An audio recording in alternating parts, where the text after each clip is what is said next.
2026 നടക്കാനിരിക്കുന്ന നിയമസഭാ തെരഞ്ഞെടുപ്പിൽ തൻ്റെ മകനായ ഷോൺ ജോർജ് ആയിരിക്കും പാലാ നിയോജക മണ്ഡലത്തിലെ BJP സ്ഥാനാർത്ഥിയെന്ന് അദ്ദേഹത്തിൻ്റെ പിതാവായ PC ജോർജാണ് ഏകപക്ഷീയമായി പ്രഖ്യാപിച്ചത്.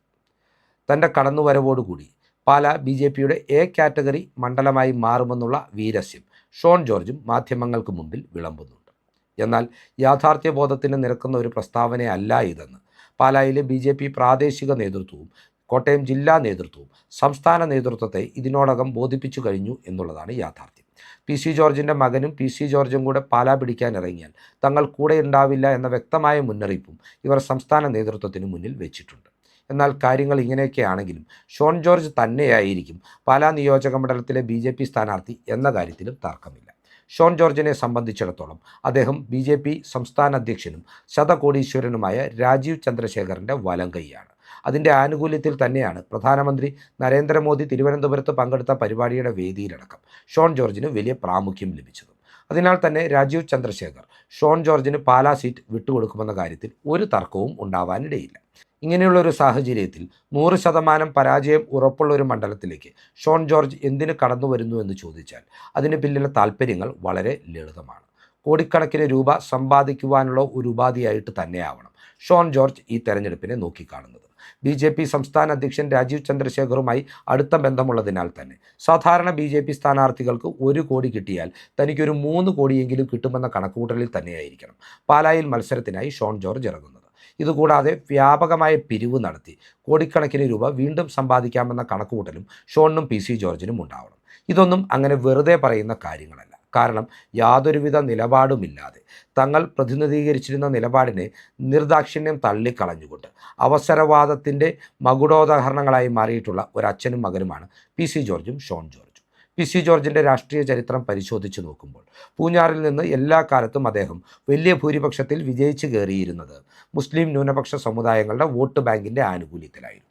അവർ ഏറ്റവും അധികം അന്ധമായി പിന്തുണച്ചിരുന്നത് PC ജോർജ് എന്ന നേതാവിനെയാണ്. എന്നാൽ കേന്ദ്രത്തിൽ BJP ഭരണത്തിൽ പിടിമുറക്കുന്നു എന്ന് മനസ്സിലായ സാഹചര്യത്തിലാണ് പിതാവും പുത്രനും ചേർന്ന് BJP പാളയത്തിലേക്ക് ചേക്കേറുവാൻ തീരുമാനമെടുത്തത്. അതിൻ്റെ ആദ്യ പടി എന്നവണമാണ് മുസ്ലിം ന്യൂനപക്ഷ വിഭാഗങ്ങൾക്കെതിരെ PC ജോർജിൻ്റെ ഭാഗത്തു നിന്ന് നിരന്തരമായ വിദ്വേഷ പരാമർശങ്ങൾ ഉണ്ടായിട്ടുള്ളത്.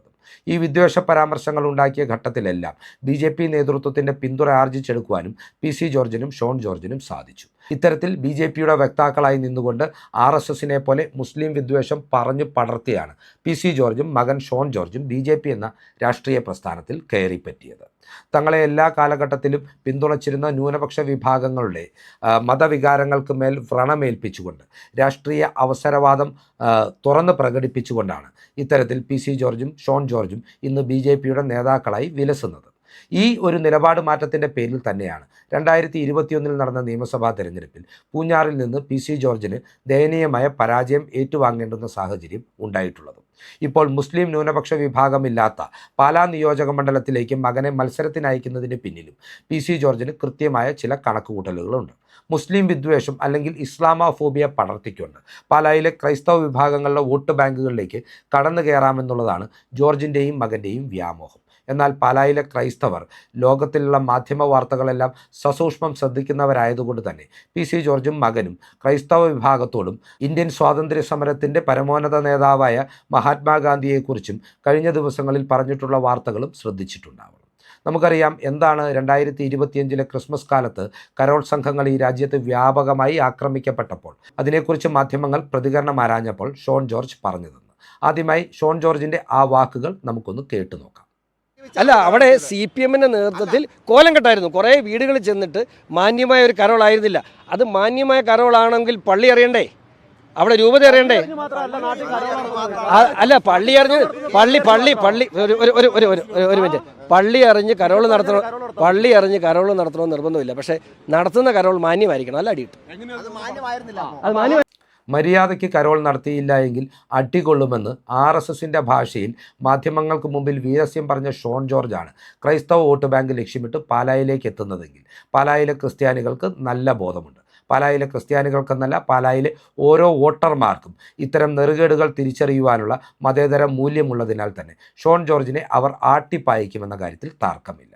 അതുപോലെ ഞാൻ നേരത്തെ പറഞ്ഞതുപോലെ നമ്മുടെ രാജ്യത്തിൻ്റെ രാഷ്ട്രപിതാവായി തലമുറകൾ ആദരിക്കുന്ന മഹാത്മാഗാന്ധിയെക്കുറിച്ച് പി.സി. ജോർജ് പറഞ്ഞിട്ടുള്ള വൃത്തികേടുകളും പാലായിലെ വോട്ടർമാരുടെ മനസ്സിലുണ്ട്. എന്താണ് പി.സി. ജോർജ് പറഞ്ഞത് ഒന്നൊന്ന് കേട്ടു നോക്കുക. പേര് മാറ്റുന്നതിലാണ് പേര് മാറ്റുന്ന സൗകര്യം. ഗാന്ധിയുടെ ദൈവം തമ്പനെ വല്ലതാണ്? മഹാത്മാഗാന്ധി ദൈവം തമ്പനാണോ എനിക്കറിയത്തില്ല. മഹാത്മാഗാന്ധി ഇന്ത്യയുടെ സ്വാതന്ത്ര്യം നേടിത്തന്ന അങ്ങനെ അവതാരം കൂടെ ആണല്ലോ. ബ്രിട്ടീഷുകാരൻ ഊമ്പി തിന്ന് ഈമ്പി നമ്മളെ കടിച്ച് ചെയ്ത് ഒന്നും ഇല്ലാതാക്കി മറ്റ് പരിചയമൊന്നും കിട്ടാനില്ലാതെ ഇട്ടേച്ച് പോയതാവൻ. എന്നിട്ട് ഉടനെ തന്നെ നമ്മൾ ഗാന്ധി സമരം ചെയ്ത് ഉണ്ടാക്കിയെന്നൊക്കെ മണ്ടത്തരം പറയാതെ നിങ്ങളെപ്പോലുള്ള ഷാബിയെപ്പോലുള്ള ആളുകൾ മഠയത്തിന് ചെറുപ്പക്കാർ ഗാന്ധിജിയോട് ഒന്നും ഒരു ചുക്കം ചെയ്യില്ല. എപ്പോഴാണ് വന്നേ? ആഫ്രിക്ക ചെന്ന് ചവിട്ട് മടിച്ചിട്ടുണ്ട്, അത് ശരിയാ. ആഫ്രിക്ക ചെന്ന് ചവിട്ട് മടിച്ചു, ഇവിടുന്ന് ആരും ചവിട്ടിയില്ല. ഇവിടെ പുള്ളി എന്നാ 2 പെങ്കൊച്ചുകളെ തോളൊക്കെ ഇട്ടുകൊണ്ട് ഇങ്ങനെ നടന്നു പോയതല്ലാതെ ഒരു ഉത്തരവും നമ്മളാരും ചെയ്തിട്ടില്ല. പുള്ളിയെ ഉപദ്രവിച്ചിട്ടുമില്ല. പിന്നെ എന്നാ പറയുന്നത്, പുള്ളി ഇവിടെ വന്നിട്ട് ഞാൻ ആ ഉപ്പ് സത്യാഗ്രഹം നടത്തുന്നു. എന്നാ വലിയ സമരമാ? അതുകൊണ്ടാണ് ബ്രിട്ടീഷുകാരൻ ഇട്ടേച്ച് പോയി. ദീർഘകാലം MLA ആയിരുന്ന ജനാധിപത്യ ചേരിയുടെ ആനുകൂല്യത്തിൽ വിജയിച്ചു കയറിയിരുന്ന ഒരു മനുഷ്യൻ പറയുകയാണ്, പെണ്ണുങ്ങളുടെ തോളിൽ കൈയിട്ട് നടക്കുന്ന ഗാന്ധി അവന് ദക്ഷിണാഫ്രിക്കയിൽ നിന്ന് തൊഴി കിട്ടിയെന്ന്. ഗാന്ധി ഉണ്ടാക്കിയിട്ടാണോ ഇന്ത്യക്ക് സ്വാതന്ത്ര്യം കിട്ടിയതെന്ന് വിഡ്ഢിത്തരം പറയാത്തതെന്ന്. എന്തൊക്കെ വൃത്തികേടുകളാണ് ഈ മനുഷ്യൻ പറയുന്നത്. ഇത്തരം വൃത്തികേടുകളിലൂടെ വാർത്തകളിൽ ഇടം നേടുവാൻ ശ്രമിക്കുന്ന പി.സി. ജോർജിന് മുൻപിൽ തങ്ങളുടെ വീടുകളുടെ വാതിലുകൾ വോട്ട് തേടി വരുമ്പോൾ തുറന്നിടുവാൻ മാത്രം അധപ്പതിച്ചവരല്ല പാലാക്കാർ എന്ന യാഥാർത്ഥ്യം മറന്നുകൊണ്ടാണ് ഈ അച്ഛനും മകനും ഈ കളിക്കിറങ്ങിയിരിക്കുന്നത്. പി.സി. ജോർജിനെയും ഷോൺ ജോർജിനെയും ചുമക്കാനില്ലെന്ന് BJP പ്രാദേശിക നേതൃത്വം കൃത്യമായി നേതൃത്വത്തിന് മുന്നറിയിപ്പ് നൽകിയിട്ടുള്ളതും ഇതുകൊണ്ട് തന്നെയാണ്. തങ്ങളുടെ രാഷ്ട്രീയ നേട്ടങ്ങൾക്ക് വേണ്ടി ഹിന്ദുവിനെയോ ക്രിസ്ത്യാനിയോ ഇസ്ലാമിനെയോ യാതൊരു മടിയുമില്ലാതെ പുലഭ്യം പറഞ്ഞു നടക്കുന്ന ഒരച്ഛനും അയാളുടെ സകല വൃത്തികേടുകൾക്കും കുടപിടിക്കുന്ന ഒരു മകനും എന്നതിനപ്പുറം പി.സി. ജോർജിനോ മകനോ കേരള രാഷ്ട്രീയത്തിൽ യാതൊരു പ്രസക്തിയുമില്ല എന്നതാണ് വസ്തുത. പി.സി. ജോർജിൻ്റെയും മകൻ്റെയും മറ്റൊരു വൃത്തികേട് കൂടി ഈ ഘട്ടത്തിൽ നാം ഓർത്തെടുക്കേണ്ടതുണ്ട്. പി.സി. ജോർജും മകനും ഹൈന്ദവ സംസ്കാരത്തിൻ്റെ മൂല്യങ്ങളെക്കുറിച്ച് വലിയ വാഴ്ത്തപ്പാടലുകളാണ് ഇപ്പോൾ നടത്തുന്നത്. എന്നാൽ നമുക്കെല്ലാവർക്കും അറിയാവുന്നതുപോലെ പി.സി. ജോർജിൻ്റെ മകൻ്റെ ഭാര്യ എന്ന് പറയുന്നത് ഹിന്ദു വിഭാഗത്തിൽപ്പെട്ട ഒരു പെൺകുട്ടിയായിരുന്നു. ജഗതി ശ്രീകുമാർ എന്ന അനശ്വര നടൻ്റെ മകൾ. ഈ പെൺകുട്ടിയെ മകൻ വിവാഹം കഴിക്കണമെങ്കിൽ മതം മാറണമെന്നും ക്രൈസ്തവ മതം സ്വീകരിക്കണമെന്നുമുള്ള നിബന്ധന മുന്നോട്ട് വെച്ചിട്ടുള്ള വ്യക്തിത്വമാണ് പി.സി. ജോർജ്. ഇതേ നിലപാട് തന്നെയാണ് തൻ്റെ കാമുകിയോട് ഷോൺ ജോർജും സ്വീകരിച്ചിട്ടുള്ളത്.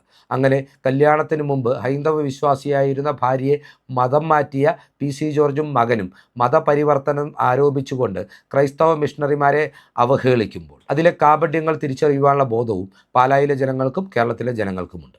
അതുകൊണ്ട് തന്നെ കാപഢ്യക്കാരായ ഈ അച്ഛനും മകനും മത്സരിച്ചാൽ 2021 നിയമസഭാ തെരഞ്ഞെടുപ്പിൽ BJPക്ക് സമാഹരിക്കുവാൻ കഴിഞ്ഞ 10,000 വോട്ടിനപ്പുറം ഒരു വോട്ട് പോലും അവർക്ക് നേടുവാൻ കഴിയില്ല എന്നതാണ് യാഥാർത്ഥ്യം.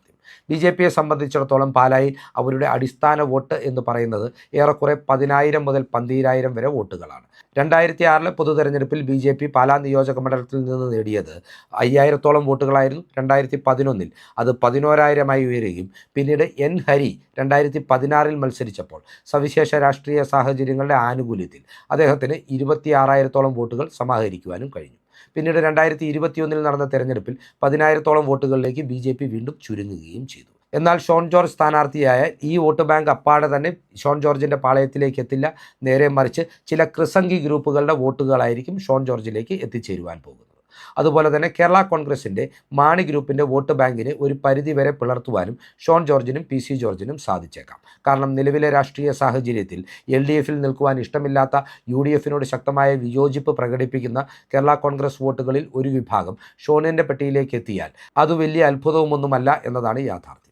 പിന്നീട് പാലായിലെ ഷോൺ ജോർജിൻ്റെ സാധ്യതകളെക്കുറിച്ച് ഇവർ വാഴ്ത്തിപ്പാടുന്ന മറ്റൊരു കണക്ക് എന്ന് പറയുന്നത് 2011 മണ്ഡല പുനർനിർണയത്തിന് മുൻപായി ഇപ്പോൾ പാലാ നിയോജക മണ്ഡലത്തിൻ്റെ ഭാഗമായിരുന്ന കടനാട്, തലപ്പലം, ഭരണങ്ങാനം, മൂന്നിലവ്, മേലുകാവ് മുതലായിട്ടുള്ള പഞ്ചായത്തുകൾ പൂഞ്ഞാർ നിയോജക മണ്ഡലത്തിൻ്റെ ഭാഗമായിരുന്നു എന്നതാണ്. അതിനാൽ തന്നെ ഷോൺ ജോർജ് സ്ഥാനാർത്ഥിയാകുമ്പോൾ പി.സി. ജോർജിന് അനുകൂലമായി ഇവിടെ നിന്ന് UDFിൻ്റെ വോട്ടുകൾ ഭിന്നിക്കുമെന്നുള്ള ഇവരുടെ കണക്ക് അസ്ഥാനത്താണ്. അടിസ്ഥാനപരമായി ഈ മേഖലയിൽ നിന്ന് UDFും പി.സി. ജോർജും ഒരുപോലെ സമാഹരിച്ചിരുന്നത് ആൻറ്റി മാണി വോട്ടുകളായിരുന്നു.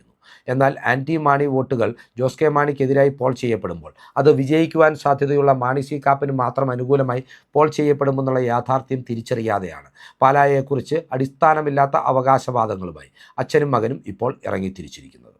ഏറ്റവും രസകരമായ മറ്റൊരു വസ്തുത എന്ന് പറയുന്നത് ഷോൺ ജോർജിൻ്റെ സ്ഥാനാർത്ഥിത്വത്തെക്കുറിച്ച് വലിയ വീരസങ്ങൾ പറയുന്ന PC ജോർജ് തന്നെ ഒരുപക്ഷെ ഈ സ്ഥാനാർത്ഥിത്വത്തിന് വെല്ലുവിളിയാകുവാനുള്ള സാധ്യതകളും ശക്തമാണ്. PC ജോർജ് ഇപ്പോൾ അടുപ്പക്കാരോട് പറയുന്നത് 2026 നടക്കാനിരിക്കുന്ന നിയമസഭാ തെരഞ്ഞെടുപ്പിന് മുൻപേ തന്നെ താൻ ദേശീയ ന്യൂനപക്ഷ കമ്മീഷൻ അധ്യക്ഷനാകുമെന്നാണ്. അത്തരമൊരു സാഹചര്യം സൃഷ്ടിക്കപ്പെട്ടിട്ടില്ല എങ്കിൽ, ആ പദവി തനിക്ക് ലഭിച്ചില്ല എങ്കിൽ PC ജോർജ് തന്നെ പൂഞ്ഞാറിൽ മത്സരത്തിനിറങ്ങുകയും BDJS സ്ഥാനാർത്ഥിക്ക് വലിയ വെല്ലുവിളി ഉയർത്തുകയും ചെയ്യും. അങ്ങനെ സംഭവിക്കുമ്പോൾ NDAയിൽ വിള്ളലുണ്ടാക്കുന്ന ഒരു അച്ഛൻ്റെ മകനെ BJPയുടെ സ്ഥാനാർത്ഥിയായി തൊട്ടടുത്ത മണ്ഡലത്തിൽ മത്സരിപ്പിക്കുവാൻ കഴിയാത്തൊരു സാഹചര്യം BJPക്കും സംജാതമാകുകയും ചെയ്യും. ഇങ്ങനെ PC ജോർജിനെയും മകനെയും ചുറ്റിപ്പറ്റിയുള്ള ചർച്ചകൾ മാധ്യമങ്ങൾ പാലായിൽ കൊഴുപ്പിക്കുമ്പോൾ പാലായിലെ വോട്ടർമാർ യഥാർത്ഥത്തിൽ ചിരിക്കുകയാണ്. ഇങ്ങ് വരട്ടെ, കാണിച്ചു കൊടുക്കാം എന്നൊരു മനോഭാവമാണ്. PC ജോർജിൻ്റെ രാഷ്ട്രീയ നെറുകേടുകൾക്കും മതേതര മൂല്യങ്ങൾക്കെതിരെയുള്ള വെല്ലുവിളികൾക്കും മറുപടി കൊടുക്കുവാൻ പ്രബുദ്ധരായിട്ടുള്ള ഒരു ജനത മകനെ കാത്തിരിക്കുമ്പോൾ വരാനിരിക്കുന്ന നിയമസഭാ തെരഞ്ഞെടുപ്പ്, 2026 നിയമസഭാ തെരഞ്ഞെടുപ്പ് ഷോൺ ജോർജ് എന്ന രാഷ്ട്രീയ നേതാവിൻ്റെ വാട്ടർലൂ ആയി മാറുമെന്നുള്ള ചിന്തകൾ പ്രേക്ഷകർക്കായി പങ്കുവെച്ചുകൊണ്ട് ഈ വീഡിയോ ഇവിടെ അവസാനിപ്പിക്കുകയാണ്. കൂടുതൽ രാഷ്ട്രീയ വാർത്തകൾക്കും വിശകലനങ്ങൾക്കുമായി ഞങ്ങളുടെ ചാനൽ സബ്സ്ക്രൈബ് ചെയ്യുക. നന്ദി.